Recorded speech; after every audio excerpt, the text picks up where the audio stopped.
welcome to the podcast. Nathan Newberry here, your host. I'm super blessed to have Betsy Pepine on the call here with us. You guys are going to hear her story. She is a very high achiever with so many different accolades in her own career, in the way that she's studied. She's built an empire in real estate. She has a nonprofit. She has a few books. We're going to talk about some of that today. You guys are going to hear amazing story from Betsy here. And then toward the end, we're going to talk about some more tactics around how she's built her businesses, how she views leadership, how she views building teams, some real tactical advice toward the end. So stay till the end here. As we're diving in, before we go into the podcast here with Betsy, I want to give everybody a free gift. Down below in the show notes, if you're listening, there is a free workshop I created for everybody as they're building an online brand to get to 6 and 7, to get those 7 figures, to be able to get consistency in ads and leverage AI. I put a whole workshop down below. Check that free gift out for you guys as you're listening. Betsy, I want to dive in here to the podcast here. And one of the questions I ask everybody that I really want to get your take on is, what is high performance? How does that look like in your life? You know, you're around a lot of go-getters.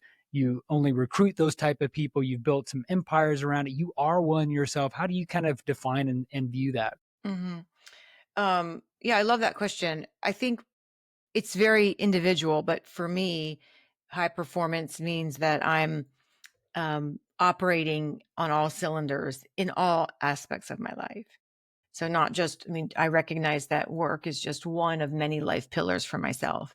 And so, my faith, my health, my contribution to society, my fun category or my hobbies, things that give me just pure joy, my relationships, they're all very important to me. So for me, high performance is how well am I operating on all of those, in all of those life pillars, so that I feel fulfilled and authentic. And I am my goal in life is to improve and empower the lives of others. So to what extent am I doing that on a daily basis? Yeah. Yeah. Well, tell us a little bit more for the audience to have some context. What do people know about you? What would you say that is your billboard of like your success, and people can get some context even more?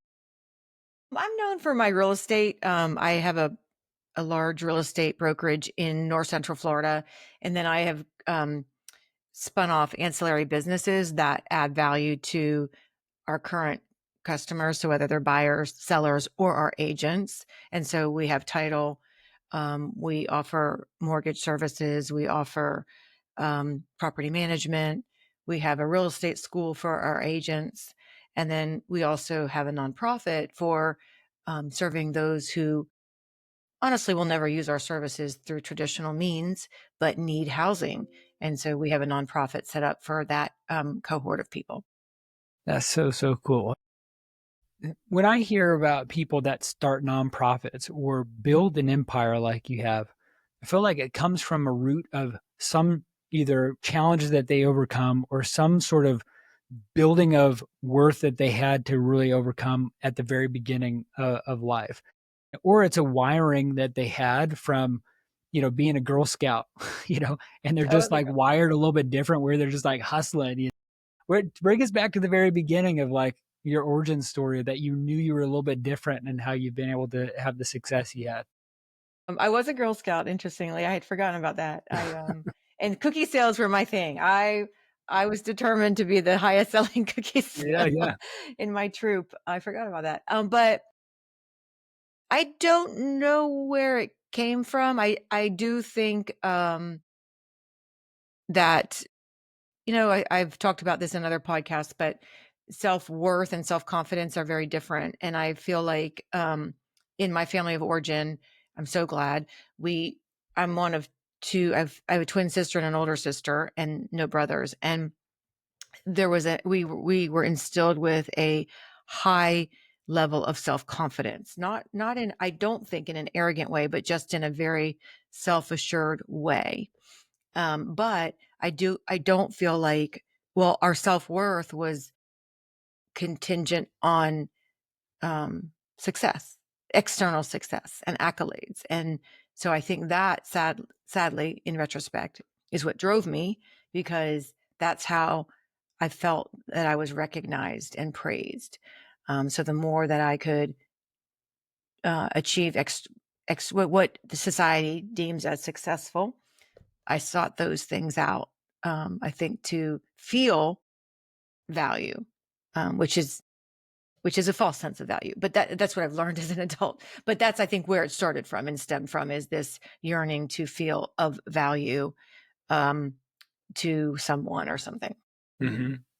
I mean, you like when I look at your resume of sorts online. I mean, you've stacked wins Mhm. and wins and wins and wins, and it's like there's something to be said about that. And I want to ask your opinion on it too, because what I've found is winners just keep on winning.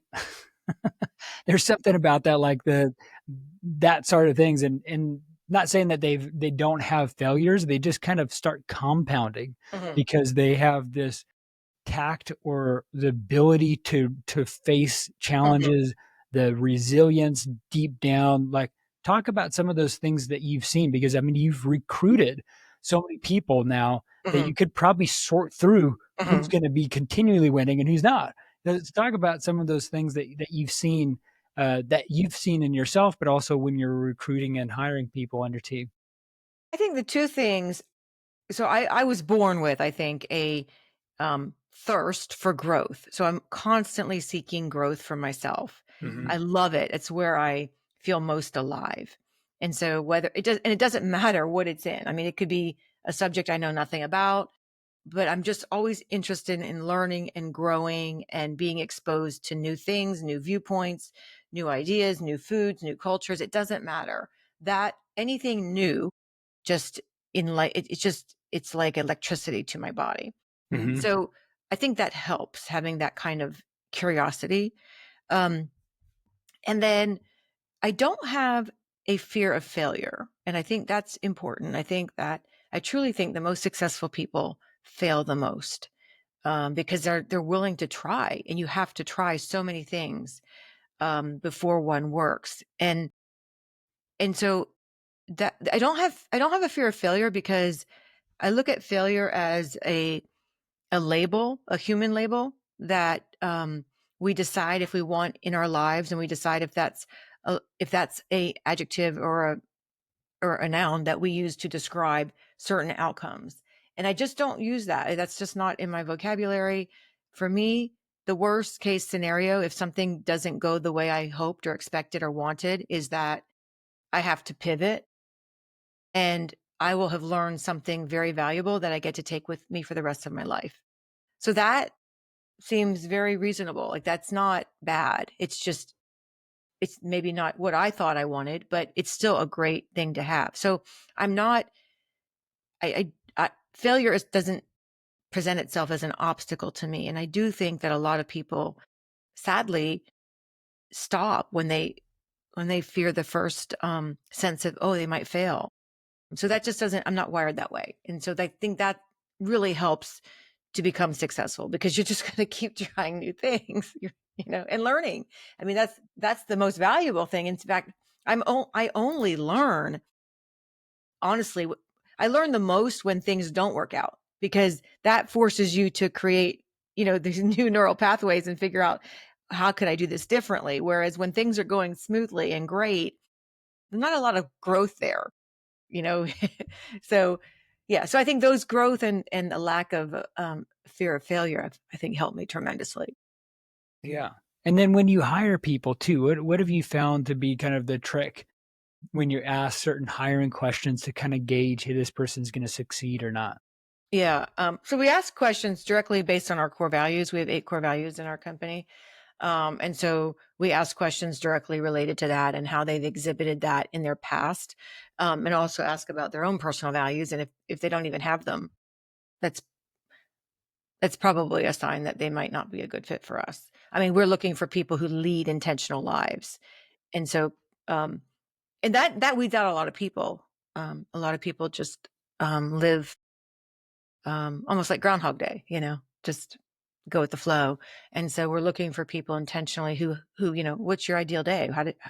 To share with me what you do. Your habits kind of show you what outcomes you're going to have. We also ask about how they stay current on whatever topic they're interested in. And a lot of people, unbelievably, they don't. They don't stay current. Like, how do you, and that's like a deal breaker for me. If you're not proactively staying current in something that you're interested in, that indicates to me a lack of a growth mindset.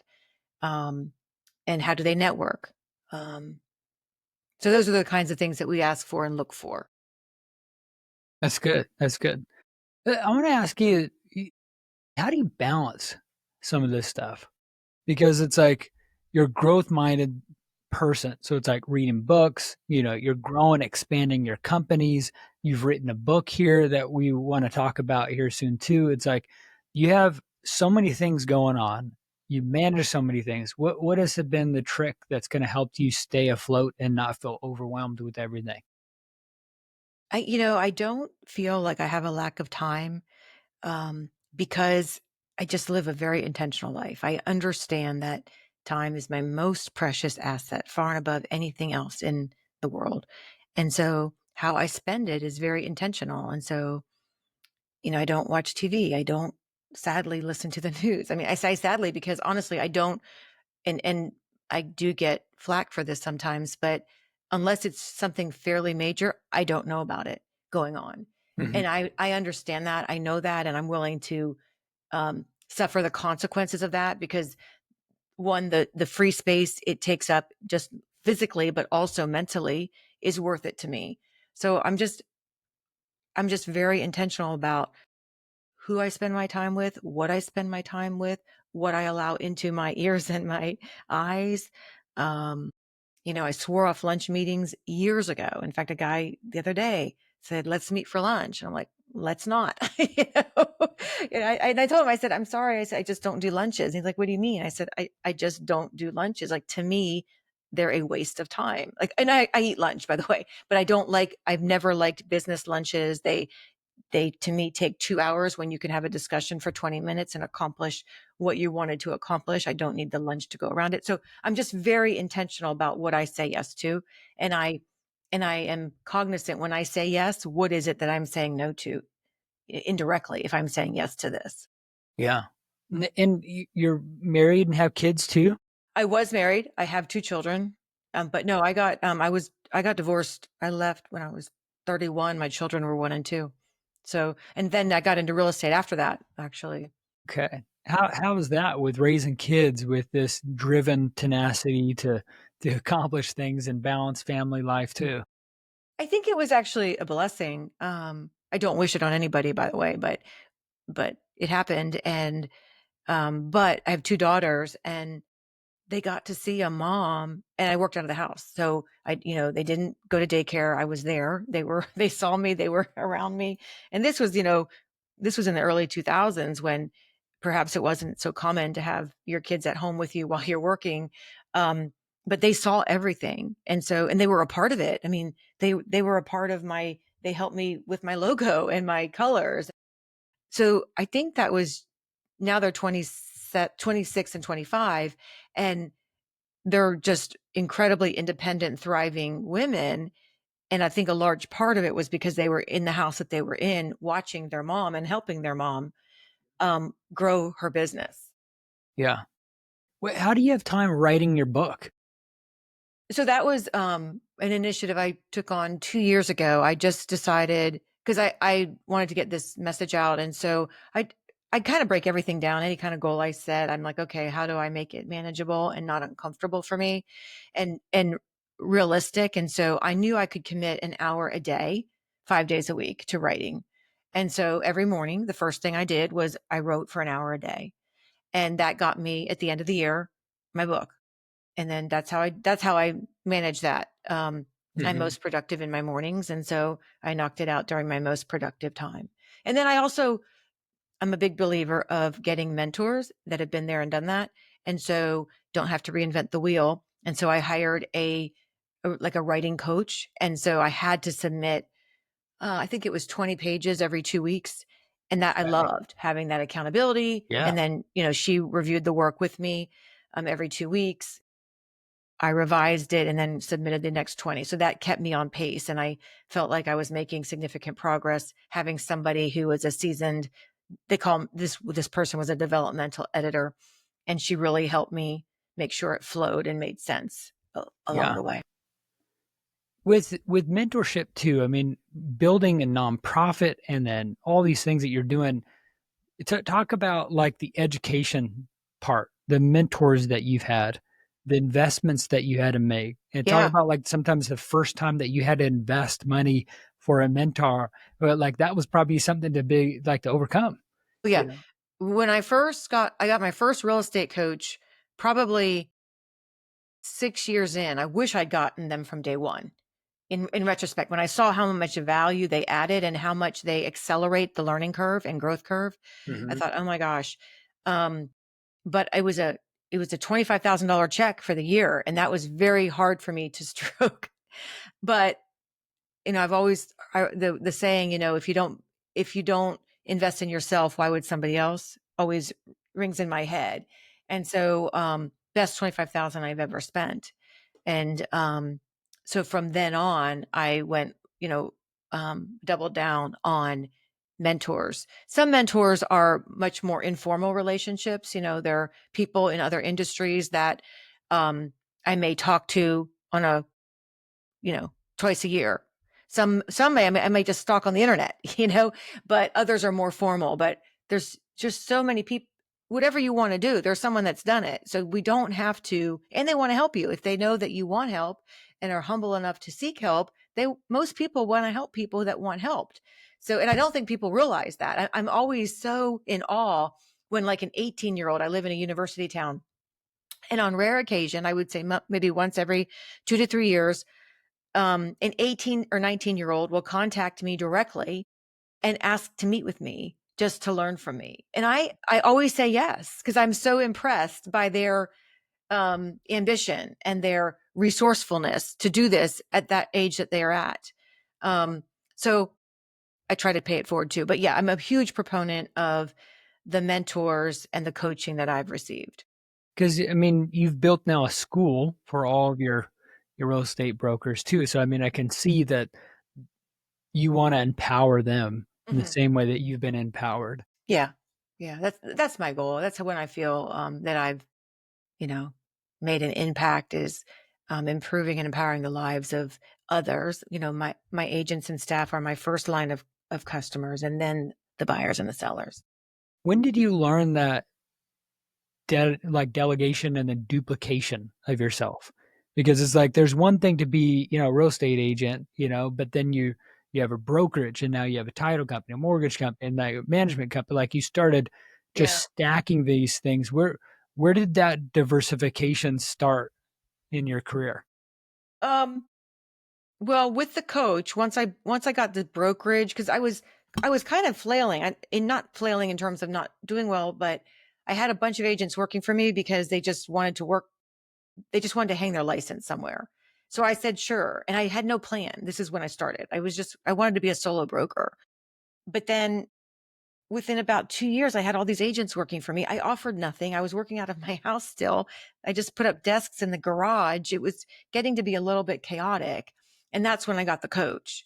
And then, he's like, Betsy, you got to go big or go home. I'm like, well, I'm already home. Let's go big. That's so hilarious. and so then he started me on the path of, okay, we've got this, we got to build this. And so we built the brokerage. And then when you build the brokerage, and you were in real estate, you got to start letting go of, first you let go of buyers and you let go of sellers, and then you're really just managing the people who are servicing your buyers and your sellers.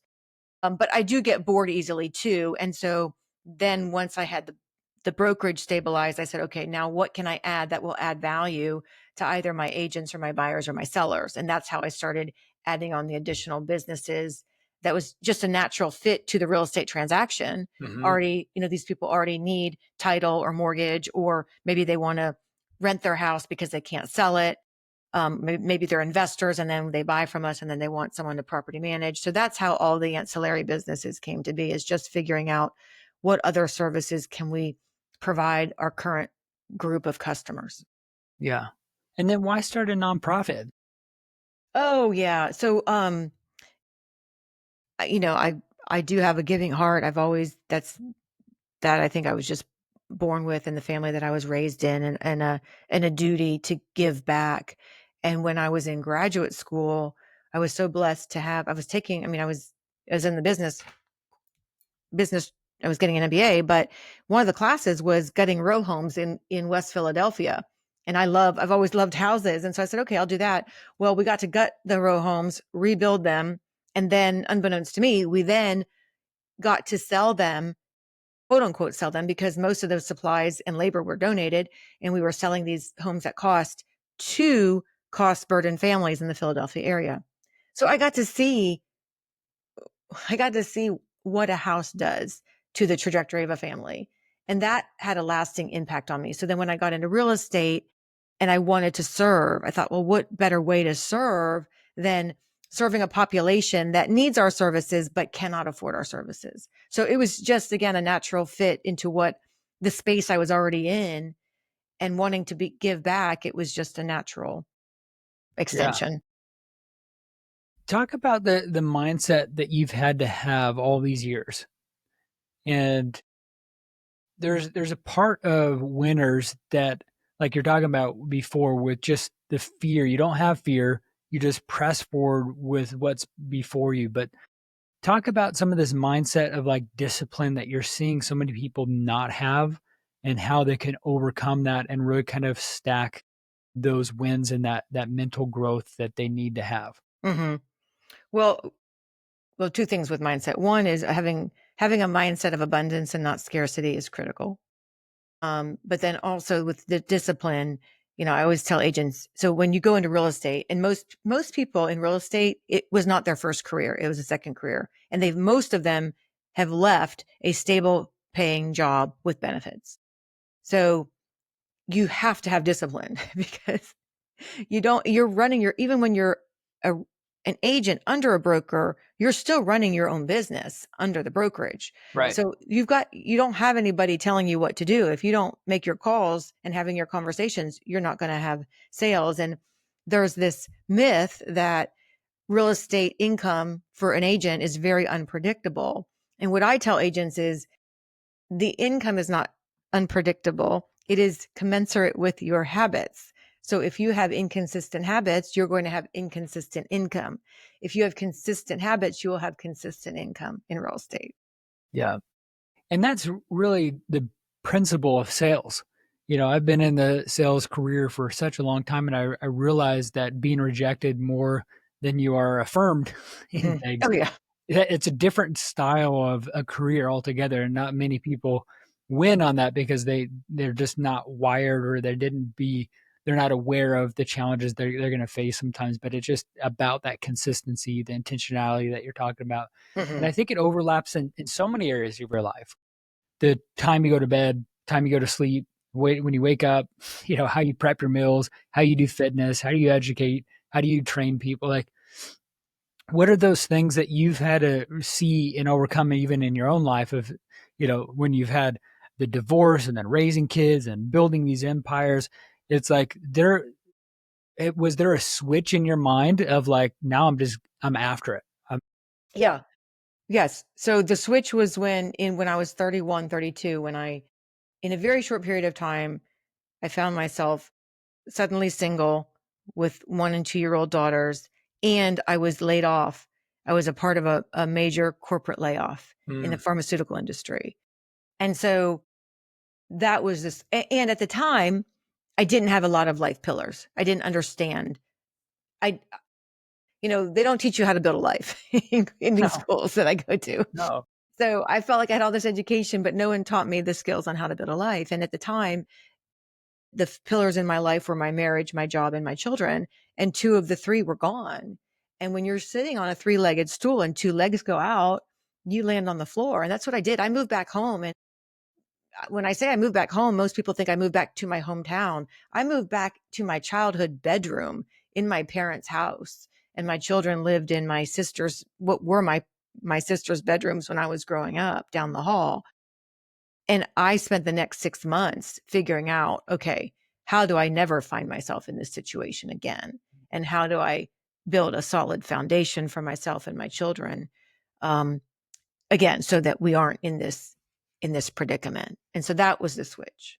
Best thing that ever happened to me. Right. I was just going to touch on that because I feel like sometimes people look at it as tragedies, and sometimes it's like, this just happened and I just got to overcome it. And those almost become the foundational cornerstones of this new life in perspective about from the challenges, not that defines you, but really anchors in a memorable part Mhm. of growth. Yeah. It's like lighting the fire that you have. Like in real estate, you think about like the drive of the tenacity that you had to go to make those calls, to pump yourself up, to make those hard things to make it happen. It's like if you don't have those anchoring parts, sometimes it's hard to kind of build from there.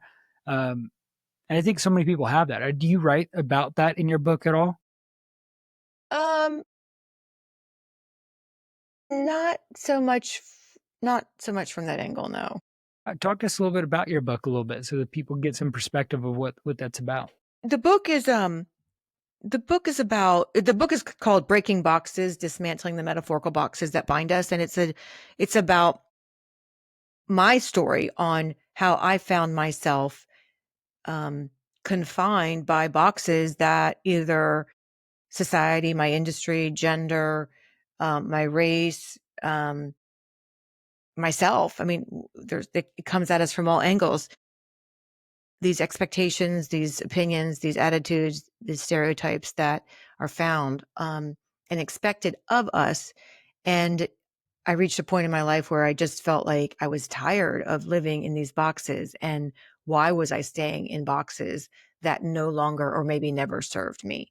And so it's about the journey of first being aware that you're in a box because you can't get out of a box you're not even aware you're in. And then how do you get out of a box if you know it's not right for you anymore?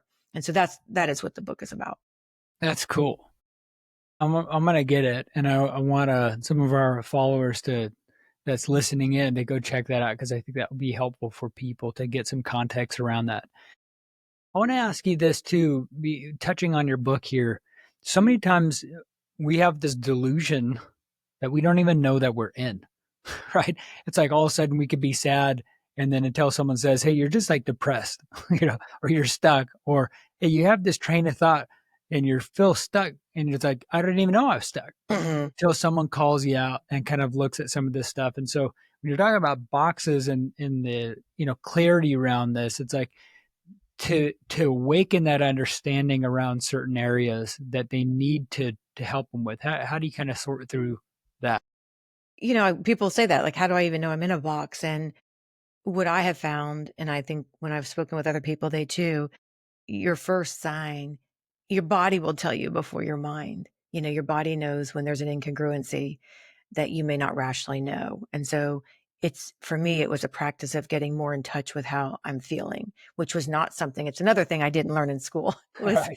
was emotions and feelings and identifying them and healthily processing them instead of just, I would just in the years ago, I would just ignore them and just go into the I think it's the prefrontal cortex. And what do you think, Betsy? What do the facts tell you? And just totally ignore what my body was telling me. So the first step would be get in alignment and get used to understanding and um, being aware of how you feel.